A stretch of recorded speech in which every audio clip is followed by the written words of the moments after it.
La prosperidad es el eje de esta segunda travesía FEST en marcha. Se propuso para agregar valor a los tres ejes de la primera travesía del 2021. Acción climática, recuperación sanitaria y económica, desarrollo territorial inclusivo, de la ciudad, de las islas y del campo. Cuando pensamos en redefinir esta nueva agenda de desarrollo, no tomamos en cuenta que en el diagrama original la prosperidad está en el centro, entre las personas y el planeta, y entre la paz con instituciones sólidas y las alianzas. Hoy hemos invitado a alguien que permanentemente nos acompaña en distintos temas, pero en particular ya nos ha acompañado en la prosperidad. Esta vez vamos a preguntarle cuáles son las redefiniciones para esta nueva Agenda de Desarrollo a 2030 y 2050. Estoy dando la bienvenida a Diego Marshall desde Argentina. Él es director general de la International Association vamos a decirlo en castellano, el IACAS, vamos a decirlo en castellano, la Asociación Internacional de Coaching y Habilidades Blandas.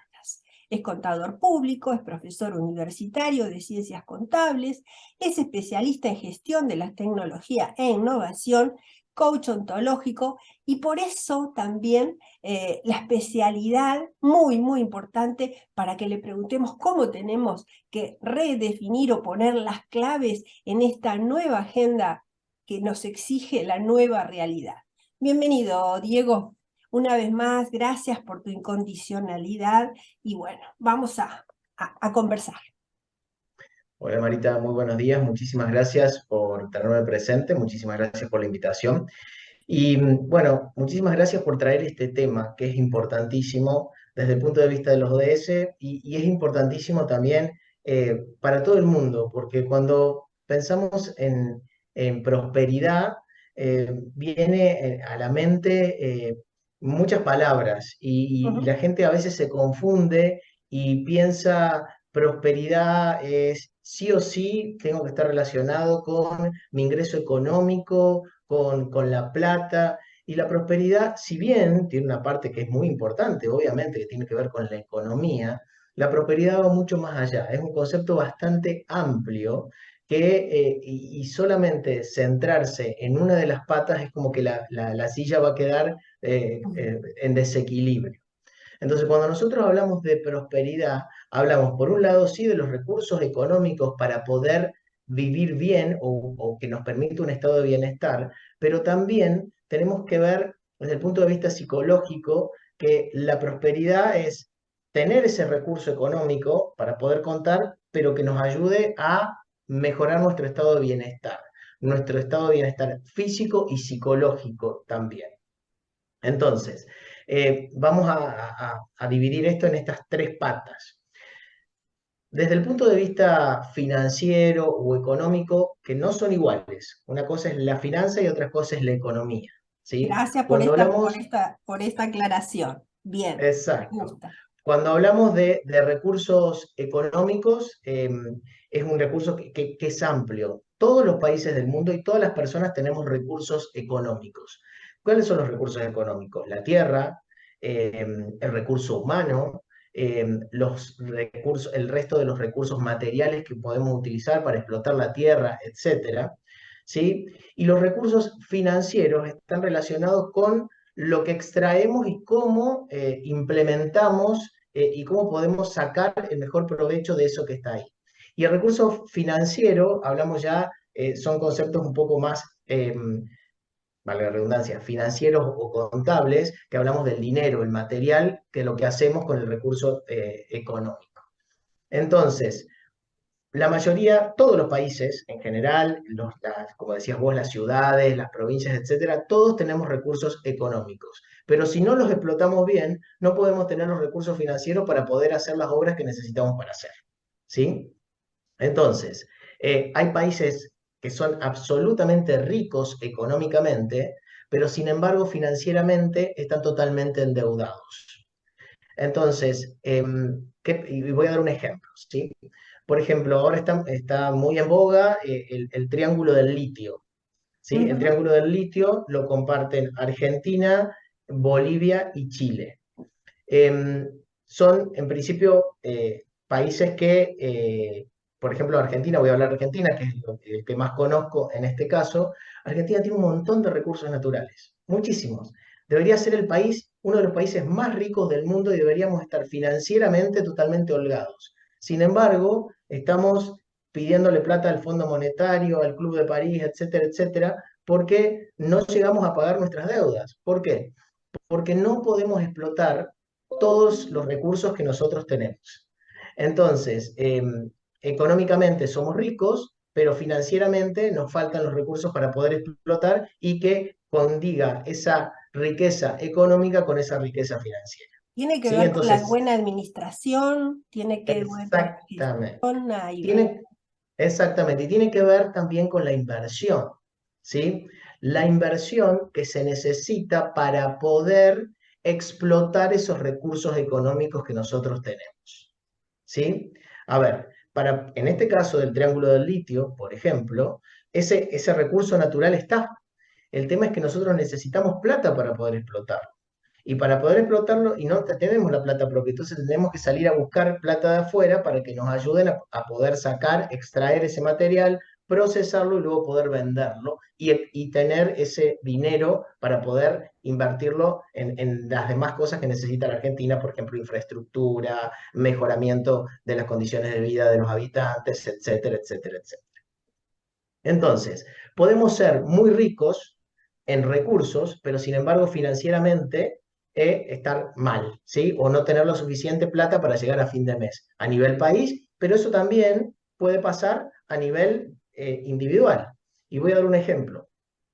Por ejemplo, a lo mejor tenemos un montón de propiedades, nosotros a nivel individuo, ¿sí? Tengo dos casas, tengo un campo, etcétera, pero el campo no lo puedo alquilar, las casas no las puedo vender y no llego a fin de mes a pagar mi comida ni pagar el lugar donde estoy viviendo.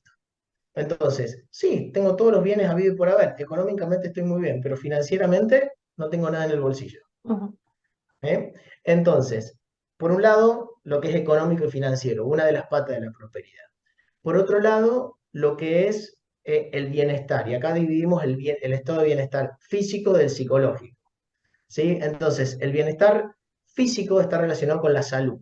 Si nosotros no estamos bien de salud, por más que tengamos todo el dinero del mundo, ¿sí? Obviamente que tener dinero nos ayuda a pagar mejores especialistas o lo que fuera, pero llega un momento de que no, hay ciertas enfermedades que por más que tengas todo el dinero, no vas a poderla curar. Entonces, ese estado de bienestar físico tiene que estar acompañado de mejoras en nuestra calidad de vida, cuidarnos nosotros, mitigar los problemas que nos pueden llegar a causar una mala nutrición, un mal cuidado de nuestro físico, la falta de ejercicio, etcétera, que puede llegar en el mediano o largo plazo a causarnos problemas de salud, ¿sí? Y la otra pata es el bienestar emocional o el bienestar psicológico que podemos llegar a tener.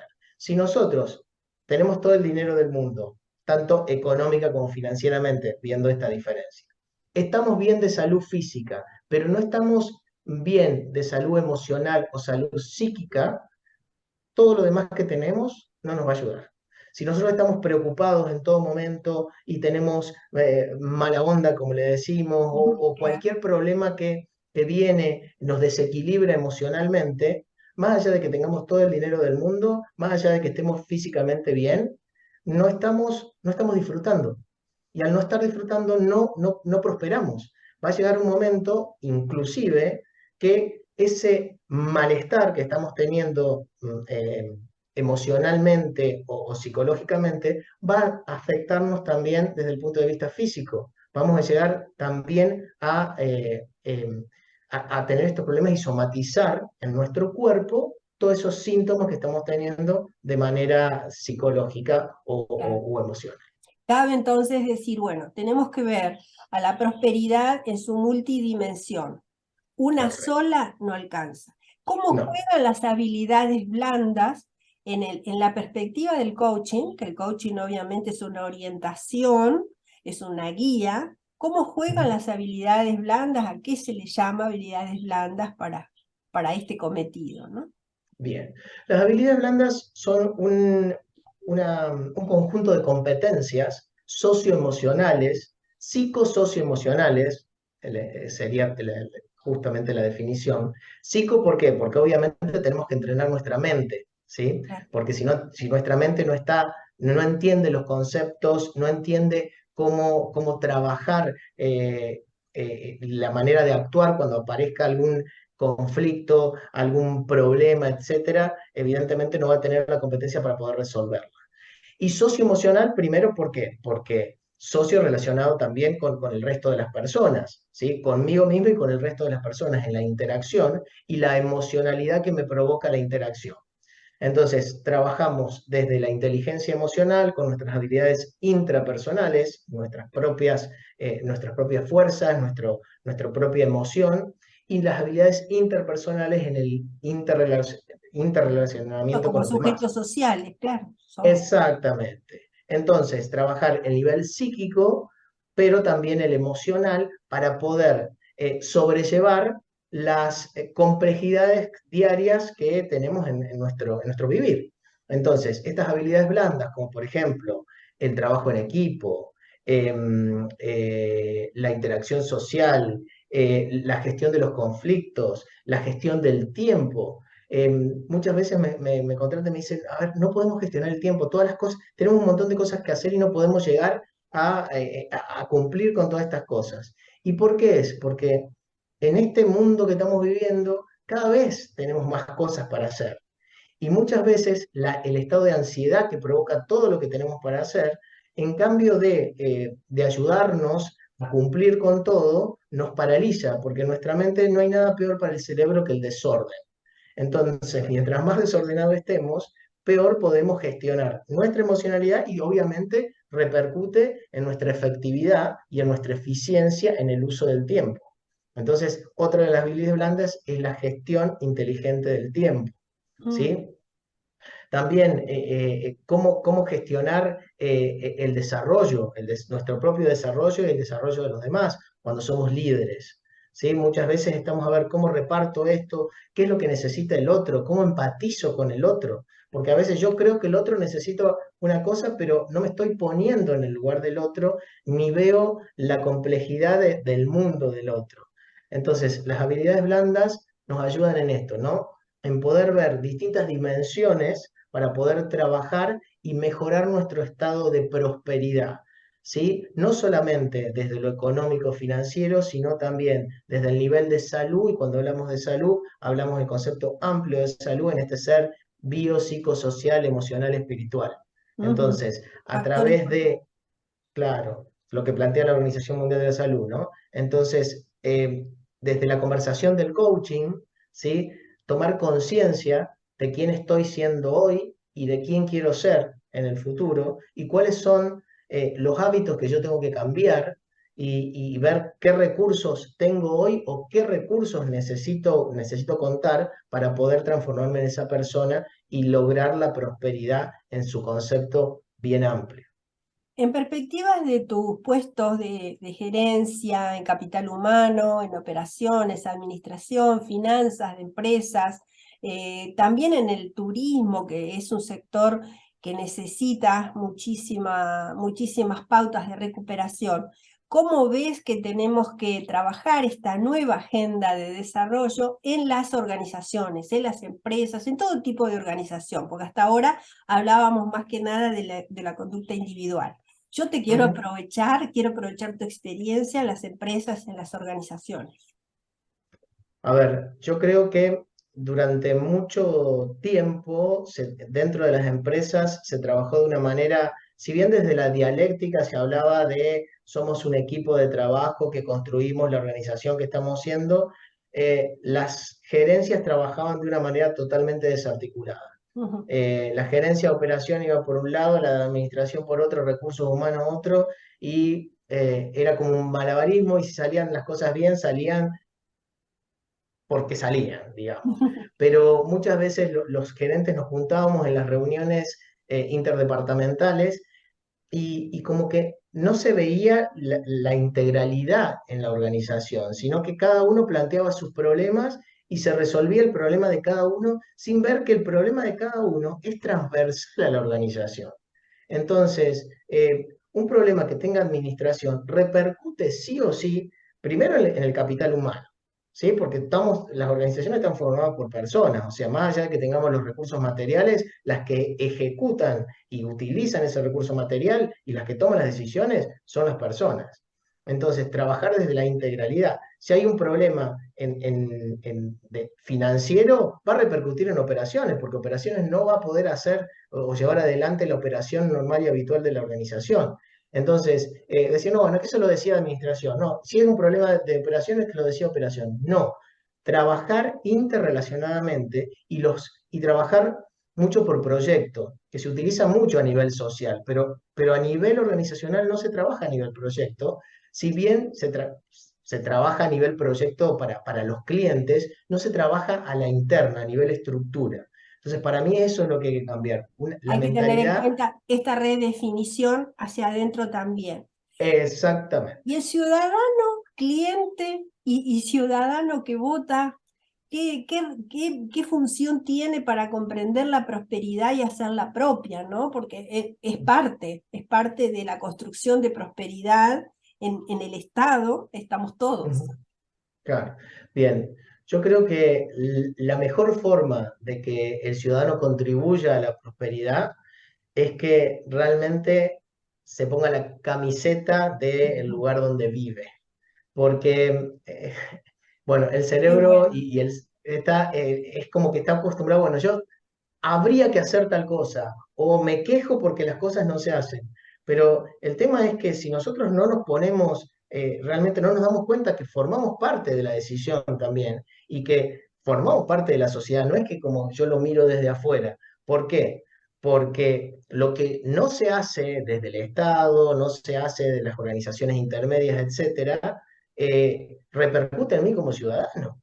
Entonces, yo tengo que buscar mi participación en esto, levantar la mano y no solamente desde afuera criticando o diciendo lo que se debe hacer, sino tomando partido también. No necesariamente decir me involucro en la política, sino también en estas asociaciones sociales, asociaciones intermedias, etcétera, que tienen una participación activa en las propuestas y también muchas veces los invitan los estados a ayudar a la toma de decisiones. Entonces, si nosotros no participamos de eso, no podemos esperar que cambie y o haya un estado de bienestar y de prosperidad en el Que lugar venga donde de yo estoy arriba, viviendo. ¿no? Podemos también Exactamente. Tenemos ayudar. que empezar exactamente, desde las bases, desde abajo, que somos los ciudadanos. Es así.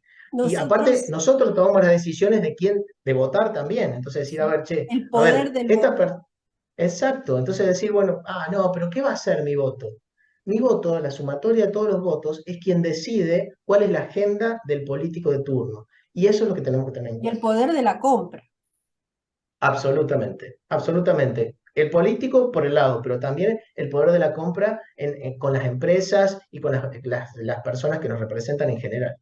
Como actores directos en la prosperidad, nosotros también estamos trabajando el principio MUNAI, que quiere decir amor a la naturaleza, amor a sí mismo y amor al prójimo.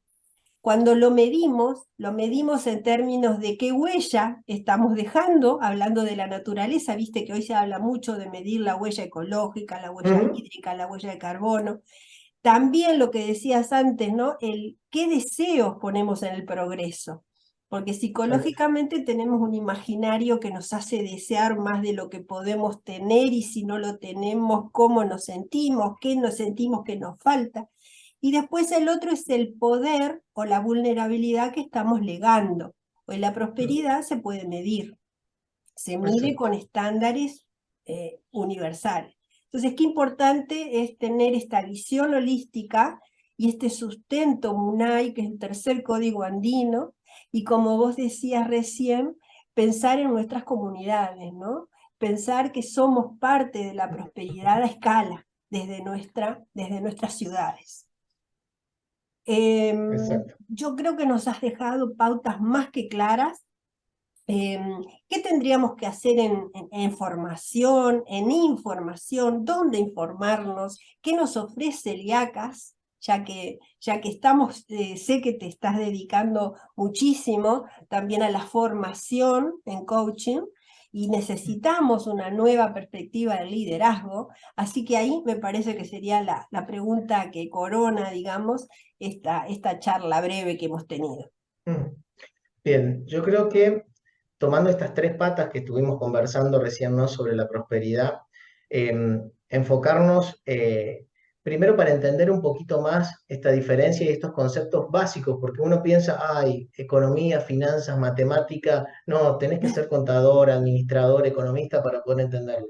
No, no, no. Si bien hay conceptos macroeconómicos o microeconómicos que manejamos los profesionales en ciencias económicas, hay conceptos básicos que deberíamos manejar todos los ciudadanos para entender cuando nos hablan, cuando escuchamos por la televisión, etcétera, etcétera, de qué manera impactan en nuestras vidas. Y para eso no es necesario ser profesional en ciencias económicas para entenderlo. Son conceptos que son básicos. Entonces, hay ciertas formaciones, por ejemplo, una que nosotros estamos desarrollando, en la cual también está presente Código R, que es la gestión estratégica de la prosperidad, GEP, que lo estamos trabajando ya hace un par de años para atrás, incorporando todos estos nuevos conceptos para el individuo que tiene desconocimiento de lo que es esto y que piensa que es un mundo, pero que en realidad es un mundo, pero un mundo más fácil de entender. Y ahí también, dentro de ese concepto GEP, está también esta redefinición de la mentalidad de la prosperidad, ¿sí? De cómo nosotros contribuimos a la prosperidad desde nuestro ser, desde quienes estamos siendo y cómo necesitamos cambiar en esto y transformar nuestra mentalidad en una mentalidad de prosperidad, de pensar esto que decís vos, ¿qué huella estoy dejando para las generaciones que siguen? Entonces, a ver, quien estoy siendo hoy me sirve para esa huella que yo quiero dejar. ¿Qué tengo que cambiar en mí? ¿Qué tipo de conducta tengo que cambiar en mí? Mi conducta tanto en el cuidado mío como en el cuidado del medio ambiente, ¿sí? De lo que yo quiero dejar para el futuro. Valga Entonces, que hablaste de GEP, que tenemos que nombrar a Alejandra Gómez Espadaro, claro, y voy a acompañar en el blog los videos de los dos talleres que hicimos porque ilustran, bajan un poco a la práctica lo que nos explicaste, lo que nos contaste que tenemos que hacer, y más que nunca creemos que la gestión estratégica de la prosperidad debe ser uno de los aportes directos a esta nueva realidad y a esta nueva agenda que tenemos que redefinir porque los conceptos cambian, porque hoy tenemos una comunicación 24/7, porque alcanzamos con un clic al mundo. Entonces, vivimos en un continente desigual con todos los recursos. Vos hablabas de Argentina, pero América Latina podría autofinanciarse y no estar debiendo lo que debe, digo, ya como deuda externa. Claro que es una cuestión política, pero está bueno que también en esta redefinición de la participación ciudadana la tengamos en cuenta. Eh, absolutamente. Desde las universidades, con el rol articulador, que trascienden los turnos políticos. Siempre hablamos de turnos políticos que son los que toman las decisiones, de las empresas que no necesariamente siempre están pensando en contribuir a la sociedad, también tienen la prioridad de hacer negocios. Bueno, todo eso nos lleva a que los ODS que integran la prosperidad tengan que ser reformulados, porque el cuidado del planeta y el cuidado de las personas incide tremendamente en lo que consideremos la prosperidad y cómo la gestionamos. Esto como nos enseña, como nos guía el IACAS, de verdad es muy sencillo, y sobre todo perderle el miedo a los números, a pensar Absolutamente. que lo financiero y lo económico es número. A mí me encanta escucharte cuando lo simplificás. Sí, y tener en cuenta esto también, ¿no? De que si nosotros podemos llegar a amalgamar esto de lo financiero, económico, la importancia del ser humano, de la gestión de esto, junto con lo político y el empresariado, etcétera, vamos a estar hablando de un concepto que es sostenible y sustentable, ¿sí? Que es importante. ¿Por qué? Porque este mundo en el que estamos viviendo, si nosotros queremos realmente hacer un cambio, el cambio tiene que ser sostenible y sustentable en el tiempo. Entonces, trabajar desde las bases, desde quienes son los decisores, ¿sí? Me parece que estamos muy a tiempo para armar políticas públicas, políticas no solamente, como decías vos, a nivel del país, sino también a nivel de Sudamérica, a nivel mundial, etcétera, como se trabaja con los ODS, de manera de, pero obviamente que se necesita sentar a todos los actores, se necesita un acuerdo político-social que sea en el largo plazo, ¿sí? Y llevar una agenda que se pueda ir tildando, decir, che, hicimos esto, ¿qué nos falta, etcétera? Que desde el coaching trabajamos mucho, ¿no? Con el plan de acción. Entonces, trabajar en un plan de acción concreto, un plan de acción que sea medible, un plan de acción que obviamente sea flexible también, porque como decís vos, las cosas van cambiando vertiginosamente. Entonces, a lo mejor lo que planteamos hace 4 años atrás ya no nos sirve, porque en el medio tuvimos una pandemia que cambió muchas condiciones psicosociales que antes no teníamos. Entonces, pero esa visibilidad también y ese cambio tiene que estar previsto para la gestión estratégica de la prosperidad. Eso es ser estratega. Definitivamente te contamos y contamos a Liacas a tu cargo en las redefiniciones que vamos a las conclusiones abiertas que vamos a dejar el próximo 10 de diciembre. La idea es hacer un registro y un raconto de lo que hemos vivido estos 80 días, pero más que nada preparar un informe para presentar en el Summit de septiembre de 2023, de 2023, donde realmente se van a presentar las redefiniciones porque la agenda como está no ha tenido el eco que se esperaba, no ha tenido la financiación prometida, ha tenido muchos debes la COP 27 también lo ha demostrado, o sea, hay muchas faltas y bueno, hay que ver por dónde se llega a un nuevo pacto social, a un nuevo pacto económico o sostenible. Y bueno, Ujú. Diego, yo te agradezco muchísimo estos breves tips que nos dejaste muchísimo para tildar y los vamos a tener no solo en cuenta, sino a gestionarlos dentro de estas redefiniciones que vamos a presentar. Muchísimas gracias, Excelente. Diego. Nos estamos viendo. Sé que contamos contigo de forma permanente. Hola, hola. Perfecto. Espera que Listo. Muchísimas gracias, Marita. Muchísimas gracias a todas las personas que participan en esto y que aportan sus ideas y todo su trabajo para la construcción de un mundo mejor. Muchas gracias. nos encontramos en las finales de la segunda travesía el próximo 10 de diciembre y allí empezaremos a tildar estas redefiniciones. Muchísimas gracias, Diego. Hasta prontito. Chau, chau.